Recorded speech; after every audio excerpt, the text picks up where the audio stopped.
Welcome to Origin Stories, the show where we uncover the fascinating backstories behind the everyday objects that shape our lives. We delve into the history, the innovations, and the cultural impact of the things we often take for granted. Today we're focusing on something small, familiar, and often overlooked: the humble pencil, a ubiquitous tool found in classrooms, offices, and homes around the world. More specifically, we're answering a surprisingly complex question: why are most pencils yellow? What's the story behind this particular color choice? At first glance, the color of a pencil might seem trivial, a mere aesthetic detail. But behind that cheerful yellow hue lies a captivating story of royalty, international trade, innovation, marketing brilliance, and even cultural symbolism. It's a surprisingly rich tapestry of events. It's a tale that stretches back centuries, across oceans, and spans multiple continents, connecting different cultures and industries. So sharpen your curiosity, prepare to be amazed, and let's explore the rich and unexpected history behind the iconic yellow pencil. To understand the yellow pencil, we have to go way back in time, specifically to the 1500s in Borrowdale, a small, picturesque village nestled in the heart of the Lake District in England. This is where locals stumbled upon a mysterious, dark substance hidden within the earth. Believing it to be lead, they started using it to mark their sheep, a practical solution for identifying their flock. But this wasn't lead at all, it was graphite, a unique form of carbon, and remarkably it was incredibly pure, unlike any other deposit known at the time. Graphite proved to be an ideal material for writing and drawing. It glided effortlessly across surfaces, didn't smudge excessively, and mistakes could be easily erased, making it far superior to other writing materials available. But it was also inherently brittle and fragile, so early users quickly realized the need to protect it. They began encasing it in wood to provide support and prevent breakage. This simple yet ingenious combination, the dark graphite core nestled within a protective wooden shell, gave birth to the earliest version of the modern pencil. Soon, the art of pencil making spread to other countries, including Germany, France, and Italy, with each region putting their own unique spin on the design and manufacturing process. But it wasn't until the 19th century, during the Industrial Revolution, that the pencil began to truly evolve into the familiar form we recognize and use today, thanks in large part to the vision of one man and a very strategic color choice that would change the pencil forever. Enter Joseph Hartmuth, a visionary with a passion for precision. In 1790, amidst the burgeoning industrial landscape of Europe, he founded a pencil company in Vienna. He named it Koh-i-Noor Hartmuth. Over the next century, his company meticulously refined its craft. They became known throughout Europe for producing some of the highest quality pencils available, setting a new standard for writing instruments.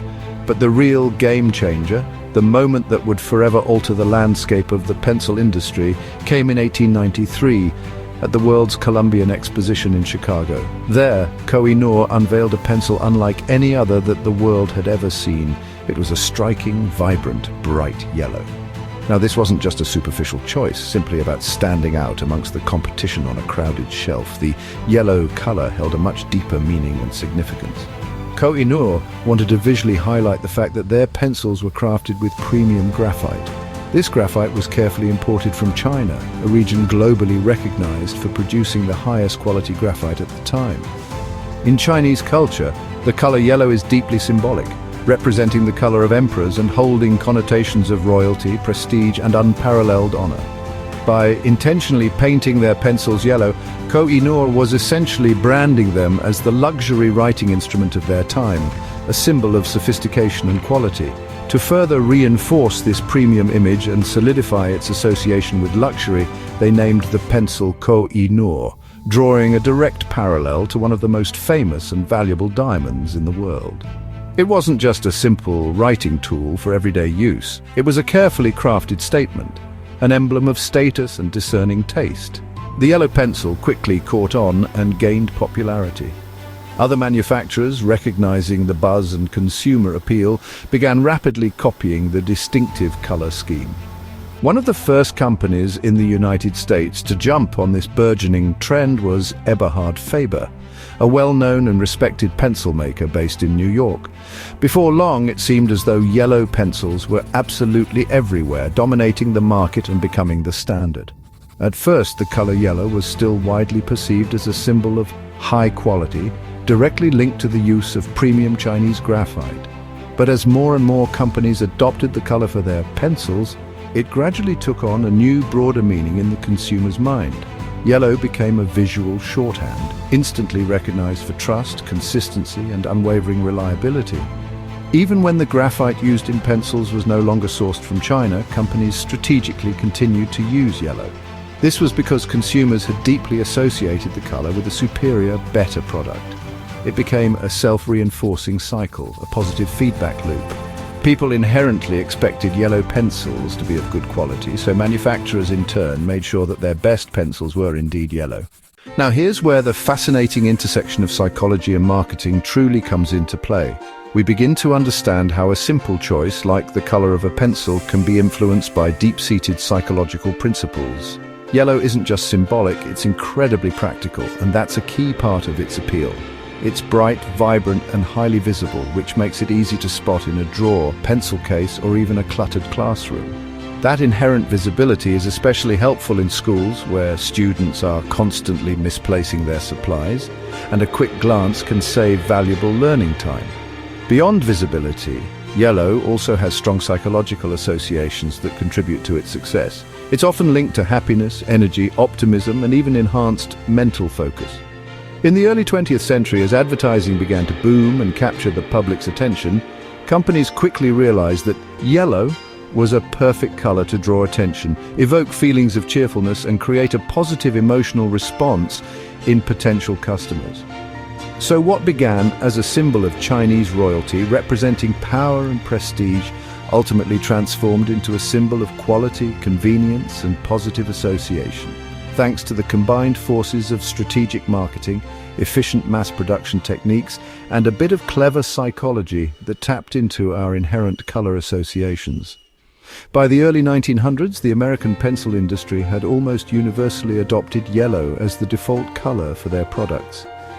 Companies like Dixon, Ticonderoga, Eagle Pencil, and others were producing millions upon millions of yellow pencils each and every year to meet the growing demand. The color had firmly become synonymous with essential school supplies and the pursuit of knowledge, and education played a truly huge role in cementing the color's status and solidifying its place in our collective consciousness. As public education expanded rapidly and more children went to school, the demand for cheap, reliable, and readily identifiable pencils exploded exponentially. Manufacturers leaned into yellow not just because it looked good and was aesthetically pleasing, but because it genuinely worked on a practical level. It helped them stand out prominently in a rapidly growing and increasingly competitive market. In time, yellow pencils became the ubiquitous standard across classrooms and offices, not just in America but around the world, transcending cultural boundaries.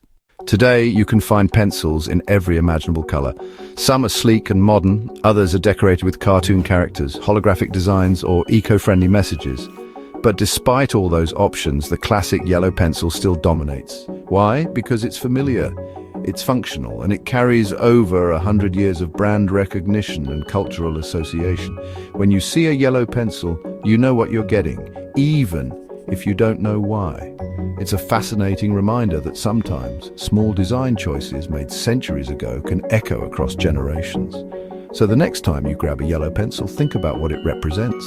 It's not just a stick of wood with some graphite inside.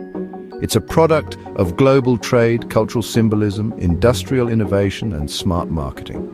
It's a tool that's written everything from grocery lists to grand ideas, and it's done so with style, simplicity, and a splash of bright yellow.